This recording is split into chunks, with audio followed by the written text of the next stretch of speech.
Hi, everyone. I wanted to start off the series talking about my son, what his experience was, what our experience was as a family with him, his siblings, and I, and what kind of led me to where I am now. His name was Brandon. He was a twin. He was initially diagnosed in 2018 at 9 years old. He had started to show a lot of symptoms, bumps, random bumps on his head, red marks on his body, and at the very end, even his face started to swell. His pediatrician kept telling us it was allergies. So we went from the allergist's office at Children's to the ER to the ICU, where he was there for a month. There were a few times we didn't know that if he was going to make it out of there. After about a month, he recovered enough to be moved down to the oncology ward. And after several rounds of chemo, he finally became eligible for a bone marrow transplant. And my older son was the donor. It took him about 2 years to physically get back to somewhat of what he used to be before he got sick, because his body was so physically decimated by the cancer in 2018. It even took him months to go from a wheelchair to a walker, just to be able to get the strength up to start walking again without assistance. And during this time, he was going in for several checkups with Children's, and as time went on and as he got better, the checkups started being from, once a month, every 2 months, every 3 months. And in December of 2021, we took him in for a checkup and everything looked great. His numbers looked great. He was healthy. In fact, we were about to move on from 2 to 3 months to 6 months, every 6 months going in for a checkup. At the end of February of 2022, he started experiencing some really bad pain in his back, some numbness, a slight fever, and just was not feeling good, was really tired.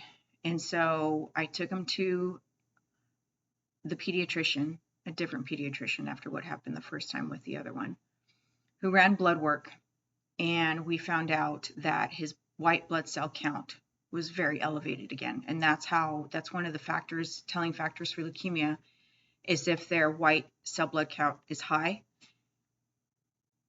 His blood cell amount, the amount of his WBC, was 93 in 2022. When he was initially diagnosed, it was 216.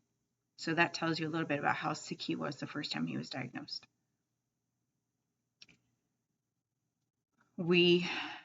Once we found out that his levels were elevated again, we got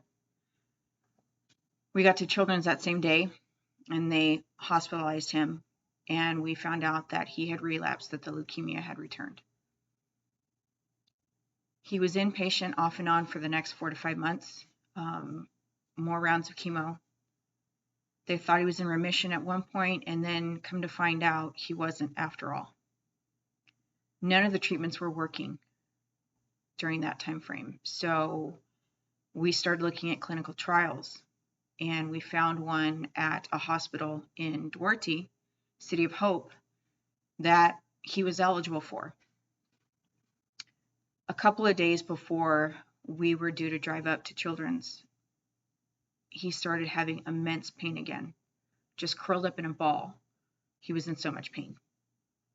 So throughout the weekend, I took him to the ER. He stayed overnight. I took him home. It happened again, and we were back in the ER. And they ended up life flighting him from Children's to City of Hope because of the amount of pain he was in and the amount of meds that he was on. There was no way that he was going to be physically able for me to drive him or even to ride in an ambulance. Later that week, we were told by the doctors that they didn't even think the clinical trial was going to help him, that there was nothing more that we could do.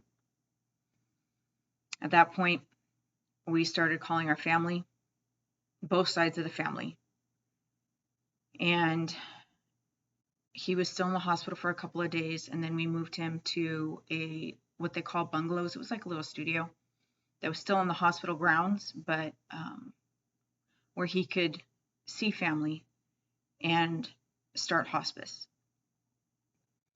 He lasted about 2.5 weeks. We lost him in the early morning hours, the day after my birthday. He was 13. There is not a second, a minute, an hour of the day that he is not on my mind. And I know for a lot of my family, this is the same. I've been thinking a lot about doing this channel and starting this series, not only because I feel that there's people out there that need it, but also because I know that he'd be happy that I was taking what I knew and using it to help other people. That's kind of a brief synopsis of what I went through, what our family went through.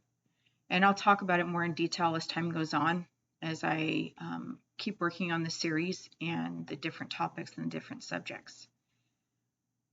But I felt it was important you knew where I came from. You knew why I was here.